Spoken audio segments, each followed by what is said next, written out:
Good evening. Welcome back to True Gunners TV. How are we all doing? Hope you are all well. And we are here today to talk about Thomas Partey, zoom, zoom. Yeah, remember everybody dancing around the Emirates to that one? Well, it looks like Thomas Partey could be one of the players moved on by Arsenal this summer transfer window. So we are here to talk about that, of course. And of course, you should know this by now. It is standard procedure. Make sure you're slapping that like button up. Make sure you're subscribing as well. We are 15, just 15, a measly 15 away from 1,000 subscribers, which is a big milestone. So please, if you can, help us get there. But today I am joined by a very special guest. It's been such a long time since I've had this guy on the channel. Brings a lot of insight. It'd be great to talk to him about what he feels and his feelings on the transfer window so far. Of course, we'll touch on what happened last season as well. But yeah, an old friend that has turned up. I gave him a little message the other day. I thought, oh, can we get him on the channel? Come on, African Gooner, get yourself on here. How we doing, my bro? No, man. Thank you for the intro, Brandon. It's a pleasure. I think, as you said, great friends. One of the true friends from long time ago. So I'm always happy to come on the channel and support. Really excited to talk about Arsenal. As you know, love Arsenal. Arsenal is my life pretty much, which is scary sometimes. So always a pleasure to talk about Arsenal, and really happy to hear that your channel is growing. So as you said, guys, please subscribe and get Brandon to the 1,000K mark, or 1,000 subscribers mark. Definitely. Well, let's get straight into it. Thomas Partey over is the title of the description. Joined Arsenal, £45 million release clause. Firstly, I'm going to ask you, before we even get into the fact that he could be moving on, Saudi Arabia, they seem to be spending a lot of money on transfers at the moment. Trying to up the levels of their league.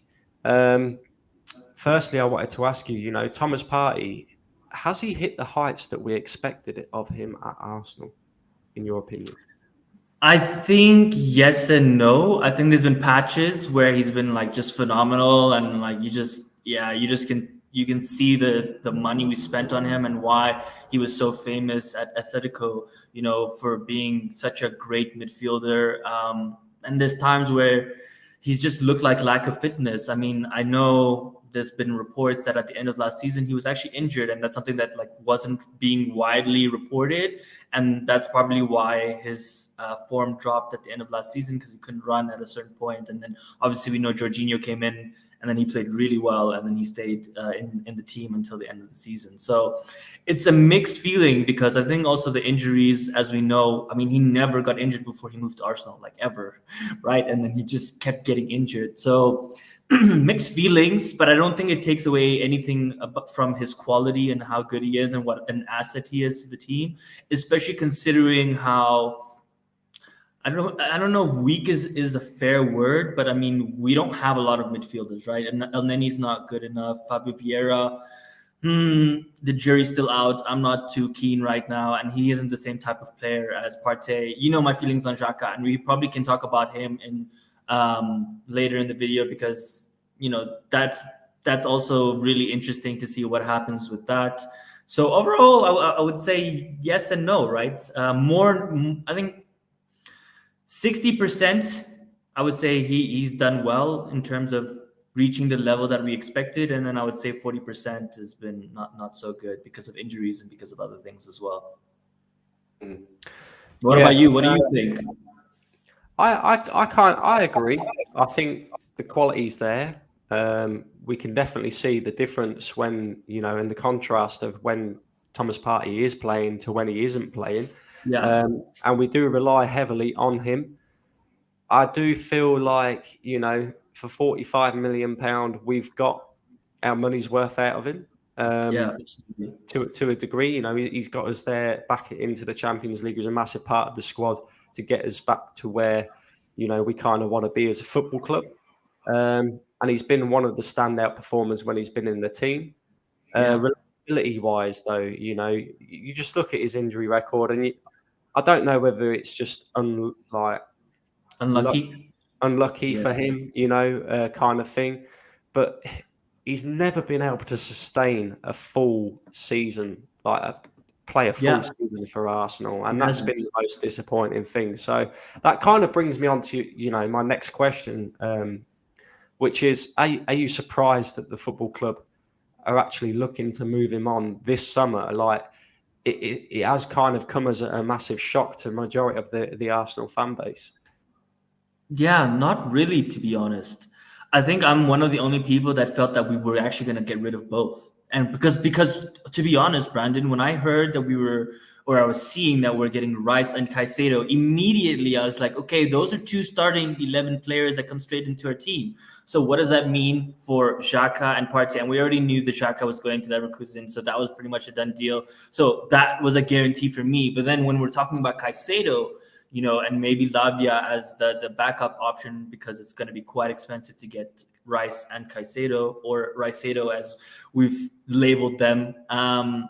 It was obvious for me that either we were going to get rid of a Jorginho, which we saw rumors at a certain point that Jorginho was being offered to Maurizio Sarri, right? Because the Italian link. So that someone had to go. I wasn't 100% sure if it was going to be Partey, but I just know another midfielder was on their way out. So I'm not too surprised by it.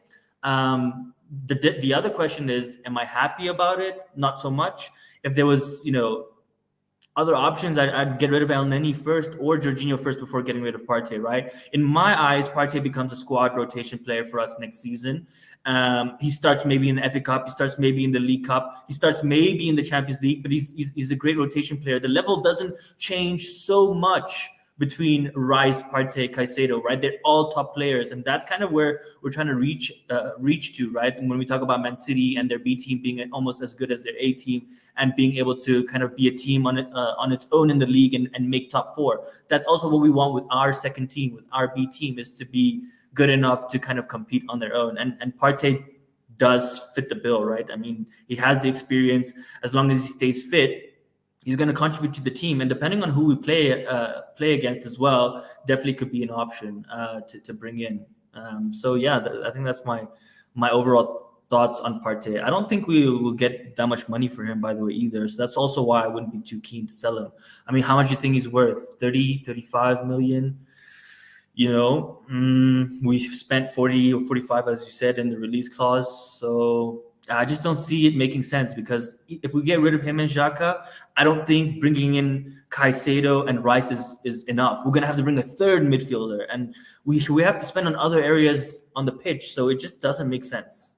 Yeah, no, this is why I like having you on, African Gouda, because me and you have very similar views on Yeah, this sort of thing. I kind of echo what you say. I can understand why the football club are looking to move him on. We mentioned there about his injury record and his reliability. They always say the saying in football is the best ability is availability. same fit. Yeah, And, unfortunately, in the big moments, Thomas Partey just isn't, And I also look at his contractual situation. He's got 2 years left on his deal. He's 29 years old, going on 30. yeah. With the injury record hanging over his head as well, I just don't see why at £200,000 per week Arsenal would look to extend that deal. So I Then understand, that he's going to need replacing long term. I'm a little bit surprised that Arsenal have chosen this particular window to do it in, yeah, because yeah, obviously, to go on and compete again next season, we've already got, other positions within the squad that need filling, and we certainly lacked depth last season. Towards the back end of last season, you could see that Yeah.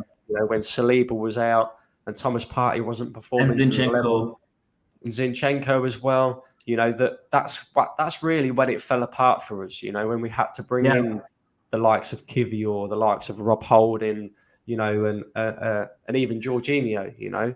So Yeah, it's I not the agree. same. It's not the same. So I'm with you on that. I kind of feel like if it was me, I would maybe keep Thomas Partey around.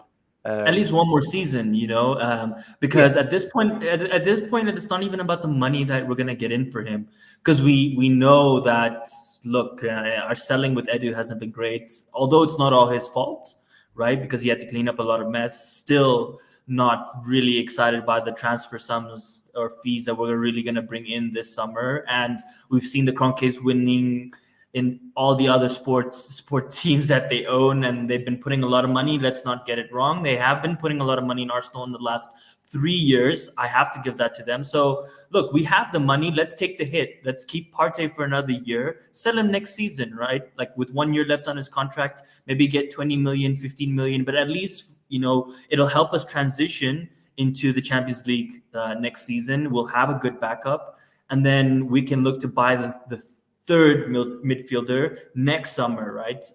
Because I think it's just too much in one window to change your whole midfield like that. It's a lot. This is something we've had to do maybe like in the past 4 or 5 years, and then now all of a sudden, boom! Okay, let's all do it in one summer, right? So strategically, it just doesn't make sense.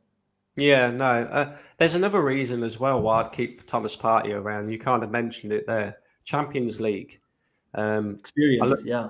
I look at our squad, and we've got, if you include Thomas Partey in this, you've got Thomas Partey, Coutinho, Zinchenko, Jorginho, and Gabriel Jesus Jesus, as yeah. the only players that have Champions League experience. The rest of them are inexperienced in that competition or never even played in Did the did Champions Saliba League play before. Champions League? No, I don't think he has he?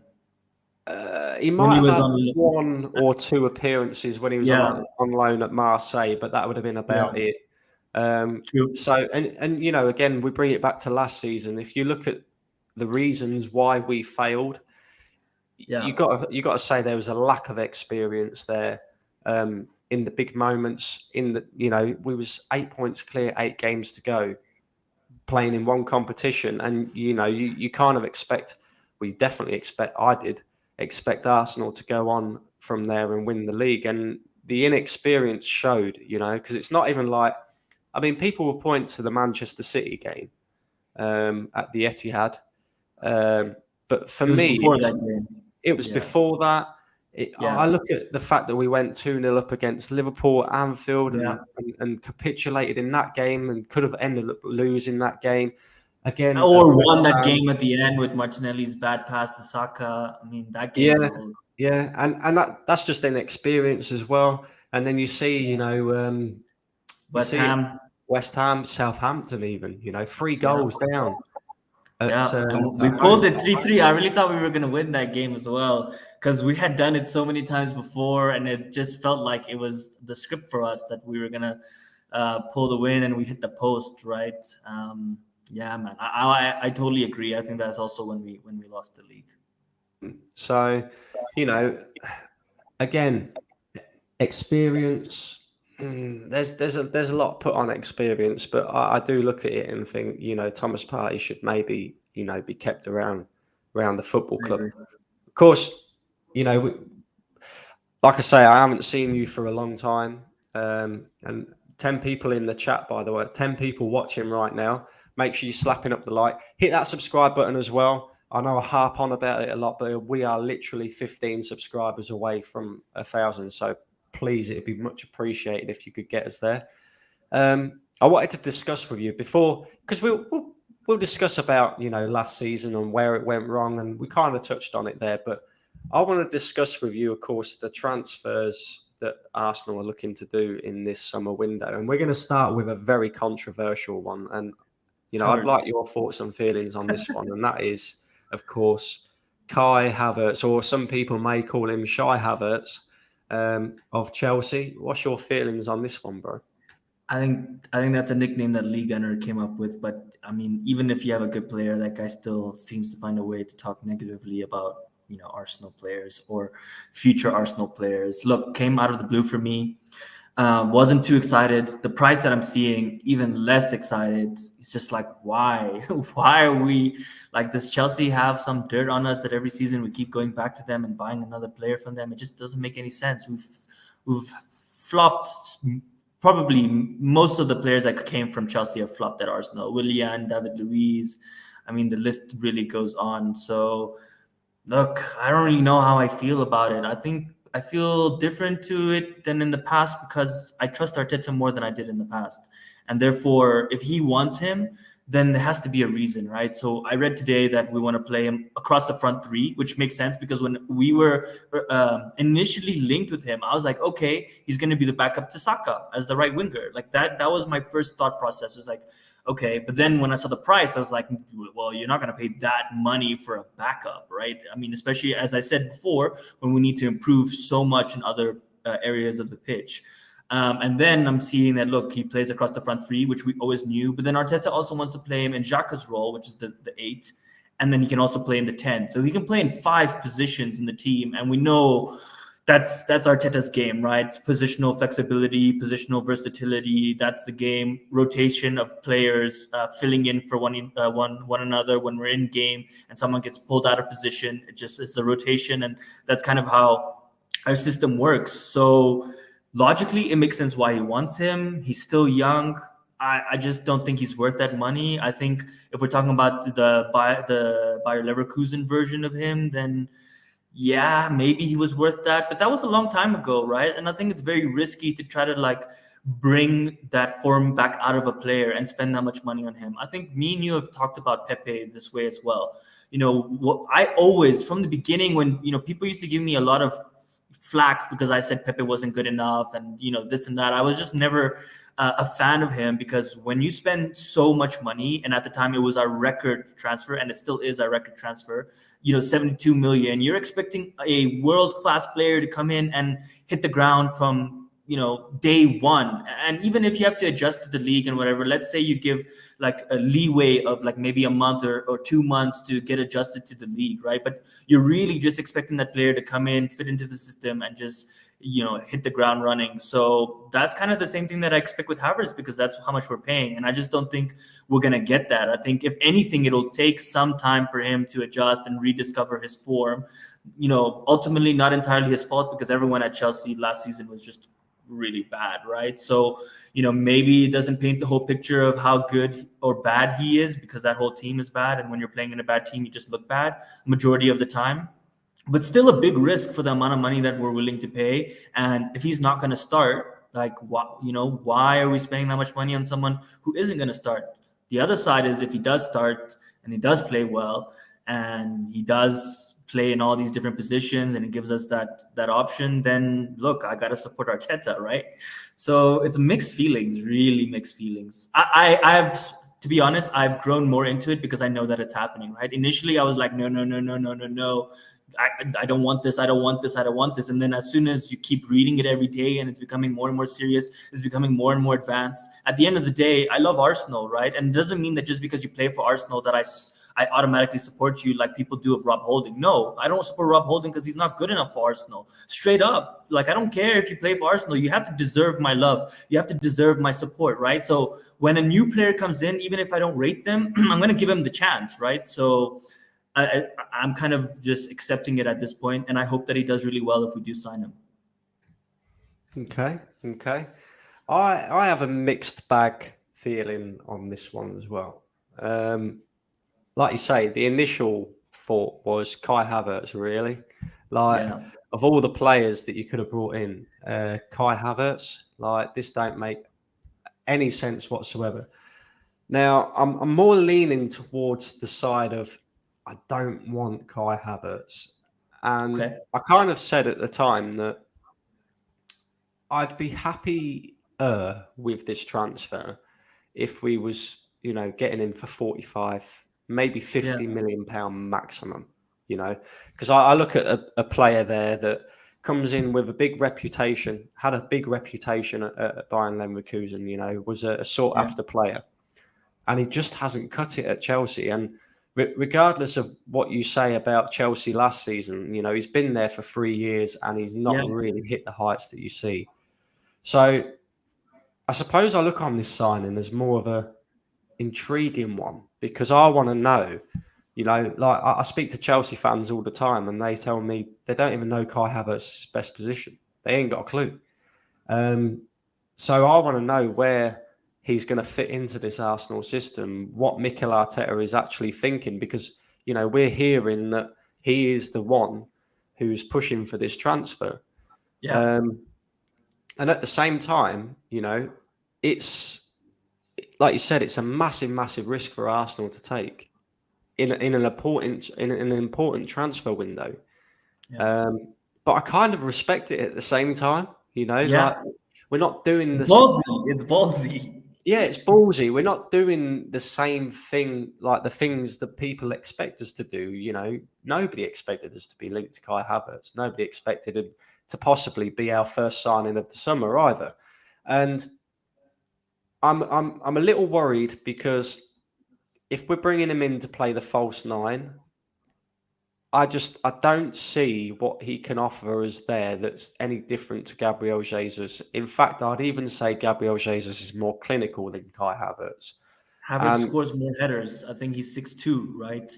That's the only thing. I totally agree with you, by the way. I'm like forcing myself to like come up with things, or right, or like look at other things because I feel like it's gonna happen. So I'm like trying to convince myself, like, okay, well, at least he's tall and he scores headers, and we needed a target man, and so okay, maybe that's also a reason why we're getting him is because he can score headers, whereas Jesus is not really that target man, right? but And I that, don't think he plays false nine. I think he plays right wing, left wing, 10 or 8, right? I don't think he'll play in a striker role unless Jesus is injured. Yeah, because then Ketia is there. We still have Balogun, which we're going to talk about a bit later as well. So for me, he doesn't play in the false nine. okay. And sorry, I Well, also wanted to add one more thing on him. I also think that because we have had so much success with buying players that are from the Premier League, I think that's also why we're super keen, right? Like, look at Ben White, you know, look at Ramsdale, look at all the players that we've bought that had Premier League experience. They've done really well, and that's something that we've been asking for like a decade. And then when we finally started doing it, we're starting to see some success. And I think that's why also the price is a bit higher than maybe the 40, 50 million that I also, to be honest, think is a fair and reasonable price. The other thing is that this 65 million that we're hearing, we don't really know how much of it is add-ons, right? So the fee might be like 50 million and then 10, 15 million in add-ons, which, you know, okay, if it's 50 million plus 15 in add-ons, I could maybe get behind it, right? yeah, I mean, And he's yeah, maybe. 24. The thing that I like about this deal, though, right, is it's going to be such a big summer transfer window for Arsenal. And what I mean by that is we competed for a league title last season. So we cannot afford to drop off this season. I expect Arsenal to go and compete again this season coming. Of And I course. expect a trophy as well this season, Of whether that course. be the League Cup, Any the of FA them. Cup, whatever it may be. I expect a trophy because, you know, a lot of people will talk to me about the fact that Arteta's won the FA Cup. But my response to that is, yes, he's won the FA Cup, but with a Emery's team. completely different set of players. You know, Yeah. he hasn't proven anything with this set of players that he's brought in as of yet. So to me, the expectations are that high. And I think the majority of the fan base is expecting the same sort of thing. That for them to take such a risk like this, it's kind of going to be you live by the sword, you die by the sword. If it doesn't work out, then I expect somebody at the football club to be held accountable, you know, Yeah. because, you know, we're not just talking about Kai Havertz here, you know, being a big risk. If you let Thomas Partey go as well, that's a Yeah. massive risk as well. But at the same time, I kind of, like I said, I kind of respect it because Yeah. it's like, okay, it's not something that everybody expected to happen. And if it works out, then you're going to look like geniuses. But if it doesn't Yeah. work out, it could cost you your job. So, you know, That's how I kind of feel about it. So for me, Community Shield it doesn't count, and League Cup No. doesn't count. That's those even League Cup, I won't accept League Cup next season because I think it's just the lowest of them all. And considering we blew it this past season, it has to be at minimum FA Cup for me. FA Cup, a good run in the Champions League, and then another title challenge, right? And obviously, I want to win the league, but we need to compete again all the way to the last game of the season. For me, League Cup, I won't be happy with that at all. I think there'll be a lot of questions raised if we just go next season and win the League Cup and then don't, come third in the league and then get knocked out in the quarterfinals or something like that. I don't think that'd be good enough. Okay. Before we move on to our next one, and we're going to make this one our final subject as well. In fact, no, we won't. We'll talk about this one, and then we'll touch a little bit on what happened in the league last season, kind of thing. People in the comments section, right? I'm just going to read out a couple of your comments, but again, I will reiterate it until I'm blue in the face. Slap them likes up, and make sure you subscribe to the channel if you haven't already. We got Steve here who says big up. Raj says, is there a link to jump on? There isn't, my friend, but I can sort out a phone-in stream at some point. And when I do, I shall, make sure you hit the notification bell. You'll get a notification for that, and I'll let you jump on so you can have your views. Okay, let's be honest. He isn't the best option. This is all wrong for Arsenal. I'm assuming that you're talking about Kai So Havertz. remember when everyone was saying that about Ramsdale and everyone was saying that about Ben White? Look, I'm not saying that he's going to be a success, but also at the same time, we have to trust him based on the past where he has picked players that a lot of the majority of the fan base were not happy with, and look how they turned out. And this narrative, right, about us funding Chelsea's deal for Caicedo, initially I had agreed with it, but now I don't, because I've seen the Saudi Arabia stuff and how Chelsea's just getting rid of their players to Saudi Arabia for like over 100+ mil. I mean, so we're not the ones funding them, right? That narrative needs to stop, because they're going to have the money to buy Caicedo irrespective of if we buy Kai Havertz. At least that's how I feel. Okay. So the next subject that I wanted to touch on, and I'm gonna kind of give a little bit of my views on it first before I bring you in and get your views on this. Number one, I feel like we need a striker this summer, and when I say a striker, I mean somebody who guarantees the team 20 goals a season, right? Do you feel like Balogun could be that striker? We've seen him in the French league last season on loan. He scored 24, 22. 22. Yeah, he had 22 goals, goal contributions, and that.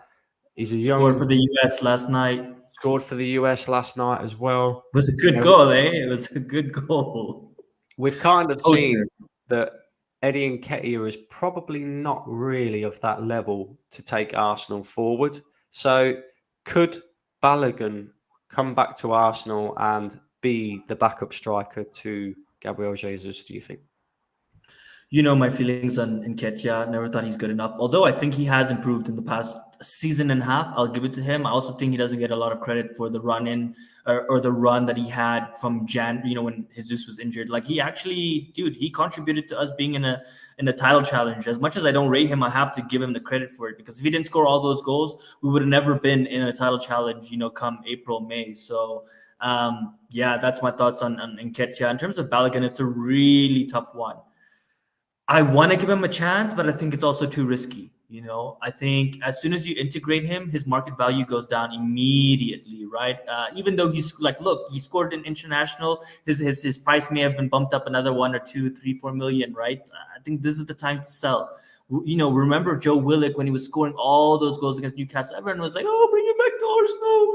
Look how good he is. And I was like, no, man, I've seen this guy play for us for years. Like, he doesn't make the cut. And there's the same thing with Maitland-Niles. I said the same thing. And I'm saying the same thing with Balogun. Not that he won't make the cut. I think the difference is I think Balogun can make the cut. I just think it's quite risky, and we need the money because we're not going to get that sort of money from any of our other sales, right? So for me, I think we just take the money, run, put a buyback clause, and just call it a day and use that money to go fund our midfield, Rice and Caicedo, or Rice, Lavia, whatever it's going to be, right?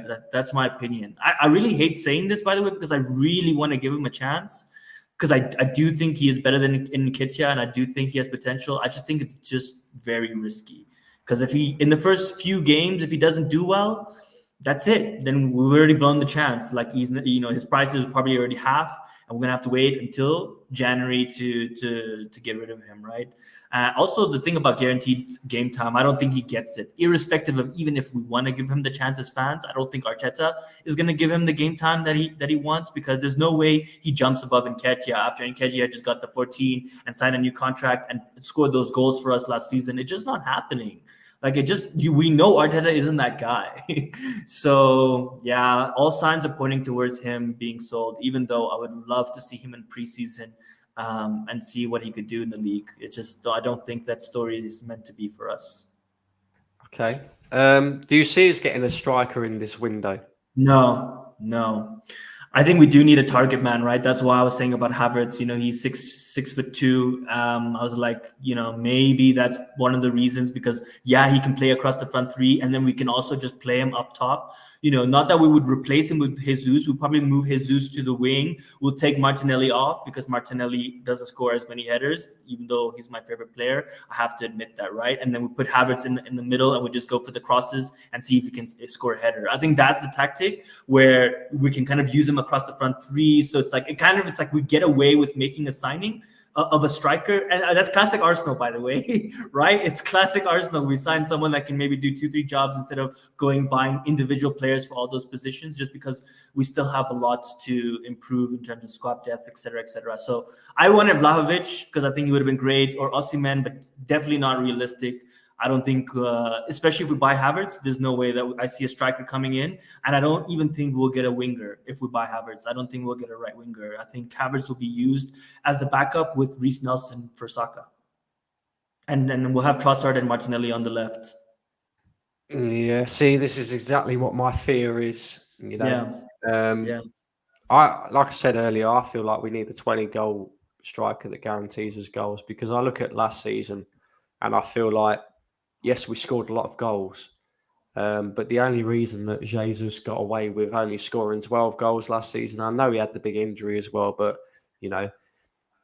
is the fact that we shared the goals around the pitch very well. You had Saka, you had Martinelli, you had Odegaard. First time in a long time, yeah? And I see it as being more of a difficult task for Mikel Arteta to get the same level of performance and goal contributions out of every single one of them players than what it is to bring in a striker that guarantees you 20 goals a season. Now, in an ideal world, I wouldn't be looking to bring in a striker that is just a striker.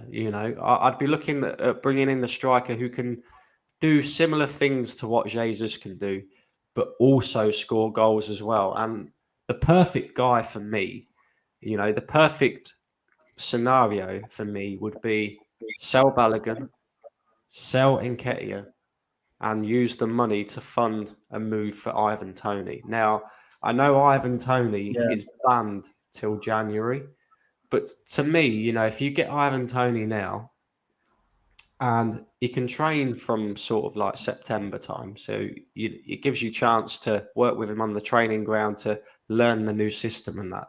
And when he comes in January, he'll be that much of a big impact. It's almost like a January signing, kind of thing. And he's somebody with similar attributes to Jesus in his link-up play and stuff like that. But he's also tall, physical, and he scores goals. I just see him as the perfect guy to come in and offer that, competition for that 9 role. And I just feel like if we don't go out and get a striker, regardless of Havertz coming in or not, it'll be a big mistake by Arsenal. I really, really do. So, couple of things. There's no way we sell both Balogun or Nketiah. It's going to be one or the other, and it's obviously most likely going to be Balogun. So that's the first thing. The second thing is, in your scenario, it wouldn't make sense because then we would be stuck, right? We would have only Jesus until December, even though Martinelli can play there, or maybe Havertz can play there. It would kind of still feel like the old Arsenal where, like, look, we didn't get the players that we really needed to get, right? Because then we're waiting like 4 months, and if Jesus gets injured, and then we're back to square one. And then people would say, oh, Edu and Arteta, oh, they didn't, plan properly, blah, blah, blah, blah, blah. Although I do agree with your point about Ivan Toney, especially now being on a cut deal, right? Like, he'd be really cheap right now. Do you not think Trossard could play that false nine role? Yeah, he could, but I don't know. It's a tough one. I hear your point. I just think realistically we won't sell both, and I don't think we will take that risk of having not another traditional striker to replace Jesus until January. I don't know. We might do it, but that's just my gut feeling. The other thing I want to say quickly on that is I think a lot of people disrespect Jesus. Before he got injured, he was incredible, man. He was on fire. He was just taking players out of the game. 2-3 players. He was just taking players out of the game for fun. And then he would either score it himself or he would just pass it to Martinelli or Saka and someone else would finish it, right? And I think post-injury, he has not been the same player. And that's why a lot of people feel like, oh, we need this 20-goal striker, blah, blah, blah, blah. No, honestly, I think we need to give him more credit. I do believe in him. I think next season he's gonna be that guy. And even if he's not scoring the 20 goals, but he's scoring the 15 and assisting the 10, like, I'm okay with that, right? Because for now, at least, midfield is my priority, right? Like, I think we're good with scoring goals up top. I think we have enough fire in the tank to score goals, et cetera, in the attacking sense. For me, it has to be the replacement for Saliba as the backup. It has to be the right back or left back, backup as well. And then maybe 2 starting midfielders, right? That's a lot of money for me. I think that'll be like 250 million already gone there. So I think we need to give Jesus a bit more time. I agree he hasn't been as good as he was in the first half of the season, but that's because he had a massive injury, man. I mean, before that, he was untouchable. Even in preseason, he was untouchable. Like, when I was watching him, I was like, oh my God. Like, the chip against Chelsea when he chipped Mendy. I mean, some of the moves that he was making against Bournemouth, just like rolling it through people's legs. He has it. I think he just needs some time to recover, and it was kind of tough for him to come back in March and then kind of just hit the ground running again after such a bad injury. So I think we have to give that one a bit more time. I don't think we need a new, it's not a priority for me to get a new striker. That's just my view. Okay. We got a question here from Mohammed who says, why aren't we going for Marcus Thuram? Free agent, France international. What more does Arsenal need? It's a good point. We don't like free transfers unless they're really bad players. We don't look at those type of free transfers. It's just not in our DNA. Yeah, it's a good point. I agree. There's a couple of other players as well that I probably would take that are on a free, but it just doesn't seem like it's going to happen. I mean, Sanchez asking to come back to Arsenal. Hey, juicy. I'd love that story. I don't think he's the same player and stuff, but I'd love to have him back at Arsenal, irrespective of how it went down. Like, yeah, people can say he's a snake, but dude, we had no ambition at the time, man. What do you expect our best player to just sit there and rot while the team was never improving? Like, come on, man. Yeah, no, I agree. And, it kind of brings me back to the Havertz thing. And this is what worries me about the Havertz deal. It kind of feels like a cost-cutting exercise by Arsenal. And what I mean by that, because people go, cost-cutting, what are you on about? We're spending 60 million on the guy. What I mean by that is, rather than going out and spending 60, 70 million pound on a striker, and then 60, 70 million pound on a player who can actually play the number 8 role and is an actual number 8, we've gone out and we're going to go get Kai Havertz, who can do both of them roles, but is he kind of a player that is a jack of all trades, master of none? I think Arteta's trying to. I mean, that's why he's trying to get him, and I think he's trying to turn him into that player. But for me, I think something that people are not talking about is, what does this mean for Smith Rowe? This is really bad for Smith Rowe because that's exactly what we think Smith Rowe is. Smith Rowe can play across the front three, he can play in the 10, and he can play in the 8.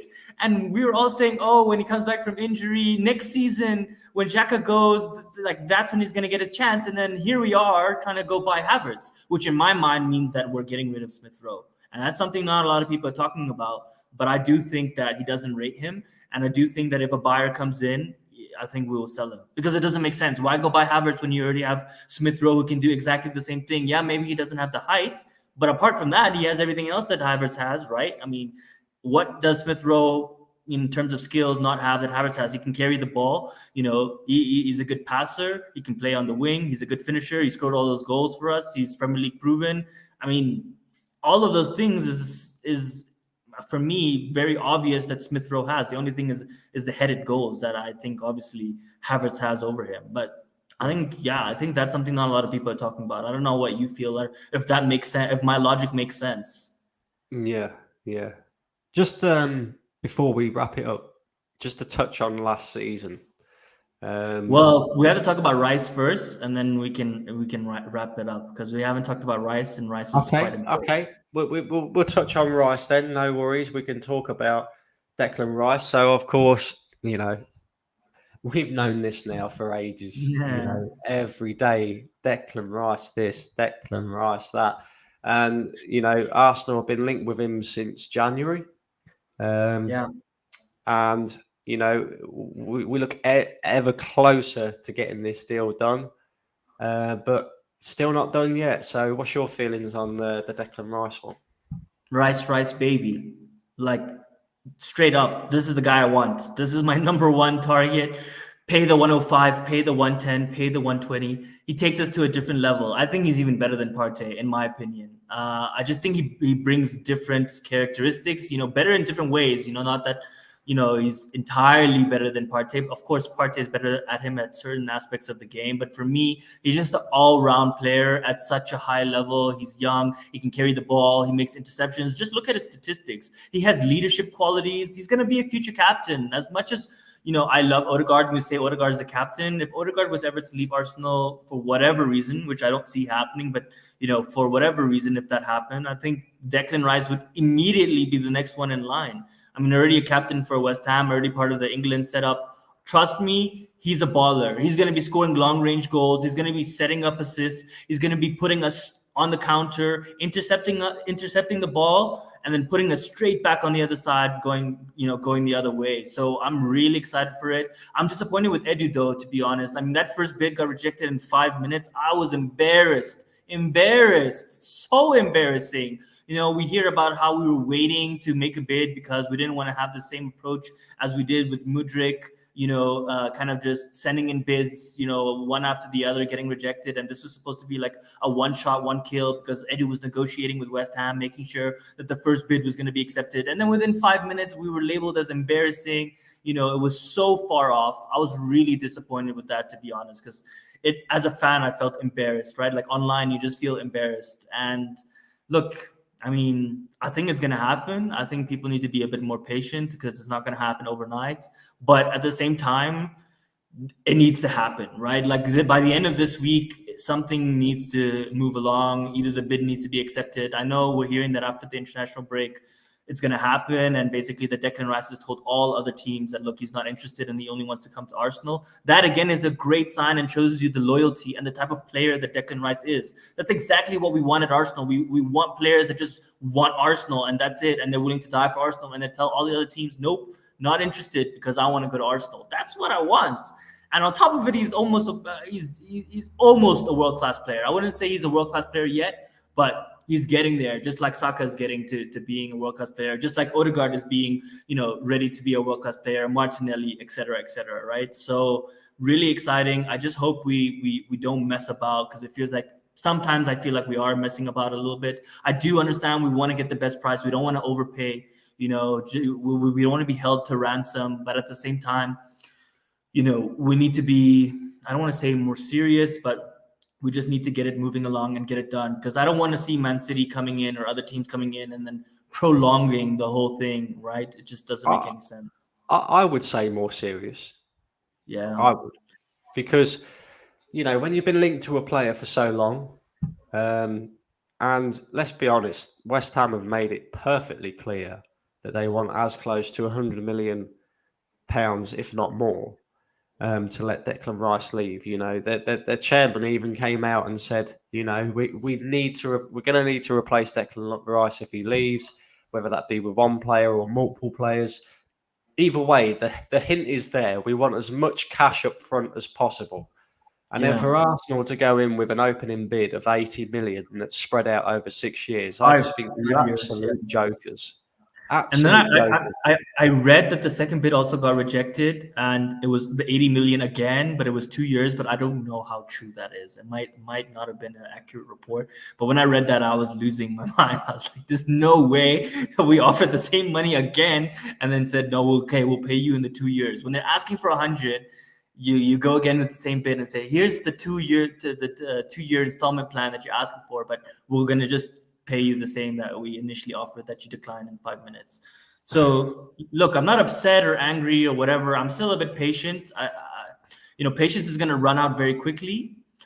They have maybe by the end of this week, like it needs to start happening, because we want to get our players in before preseason, and we want to just get everything kind of out of the way like we did last summer when we got Jesus and Zinchenko before we went on our US trip, and the integration was much easier. And then by surprise, I wouldn't say by surprise, but like I'm being sarcastic, right? By surprise, we won all our initial games, whereas the previous 10 years when we didn't do our business before the transfer window or the Premier League started, we flopped the first 5 games, right? Which is classic Arsenal. So last season should show the path of how, if we're prepared and our strategy is on point and we execute, we're going to be in good stead. Our fixtures are not even really bad the first month, right? The first 4 games aren't bad at all winnable games. So yeah, we just need to get this through.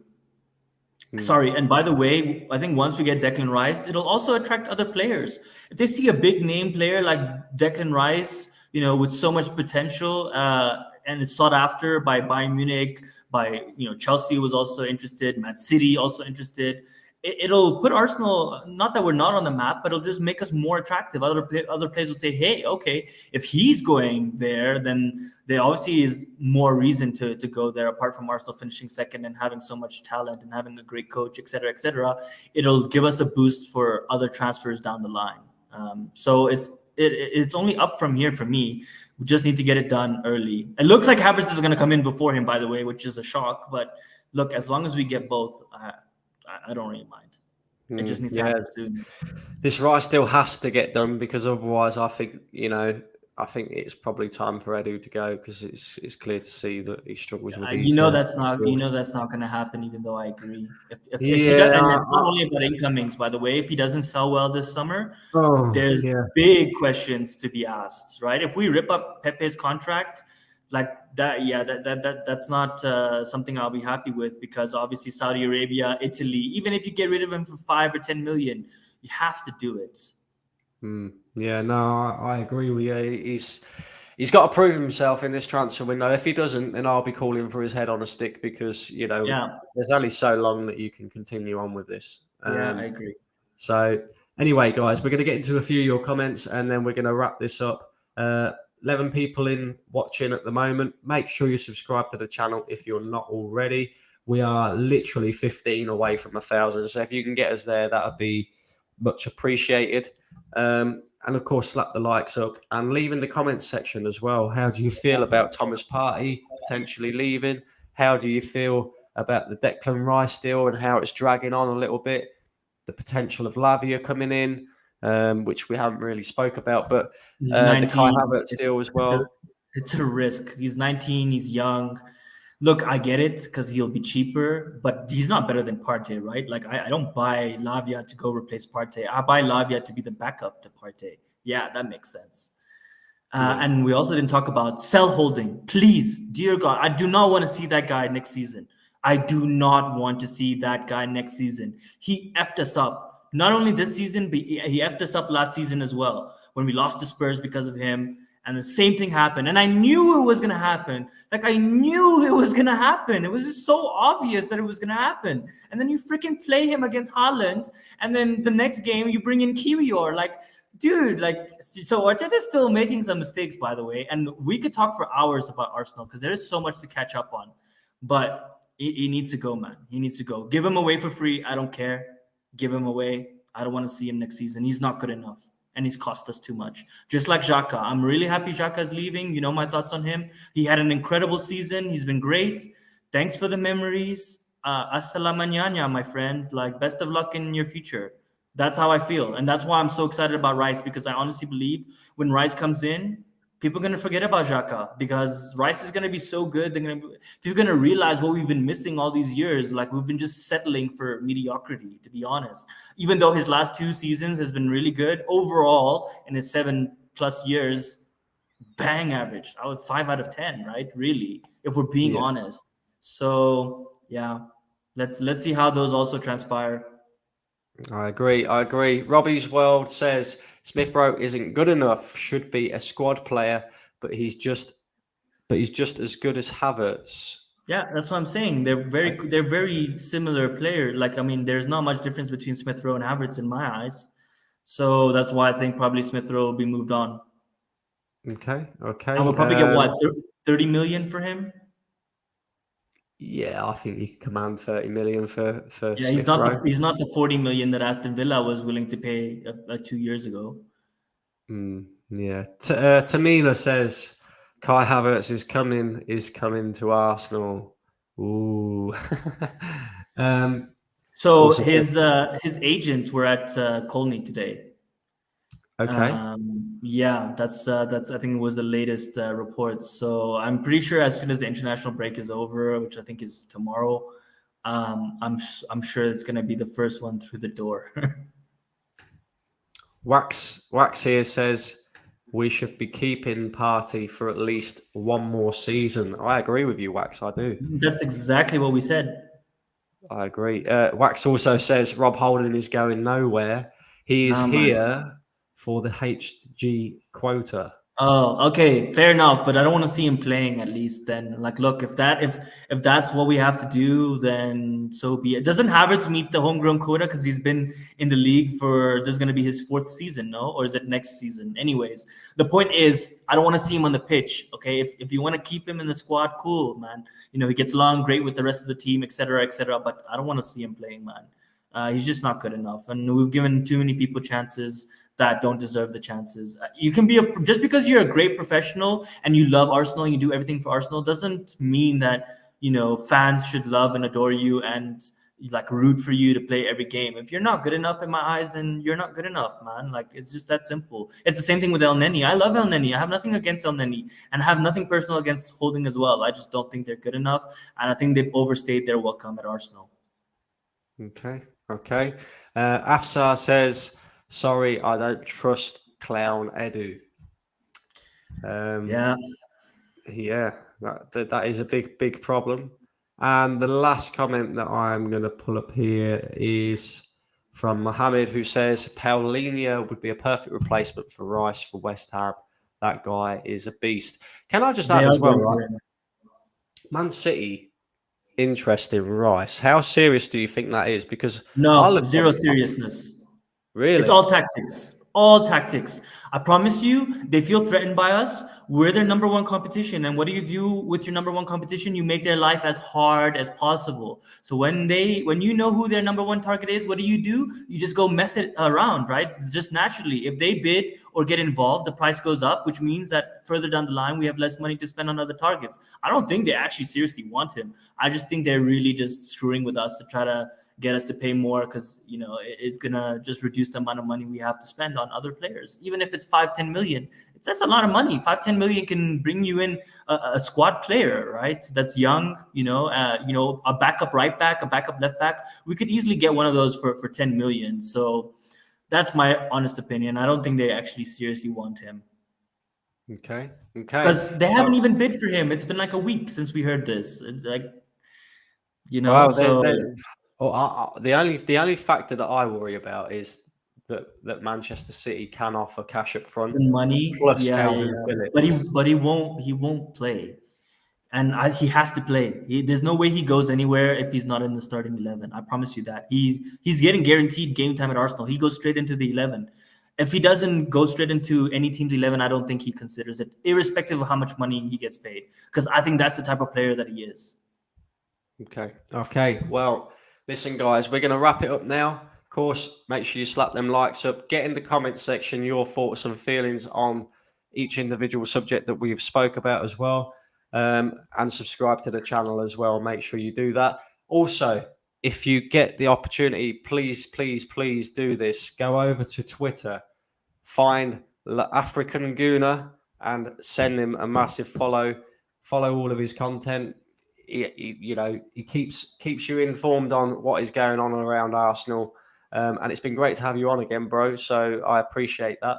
Yeah, Big up man. yourself. Hopefully, we'll be doing a stream again soon, maybe before the Absolutely. end of the transfer window, to kind of give reviews, and hopefully next season we'll be celebrating as Arsenal fans, winning trophies again. So we will have to see. Absolutely. Thanks so much for the invite. It was a great pleasure to catch up as always. As I think, as you said, one of the reasons we get along so well is because we see eye to eye on a lot of different things. I think we have the same ambition level of what we want Arsenal to be, and kind of the players that we want and the expectations we have on them. And happy to come on. Just give me a shout. And yeah, hopefully we can get on before the transfer window shuts. Definitely. And that's it, guys. We're out of here. Cheers. Appreciate it all. Big up yourselves. We're out.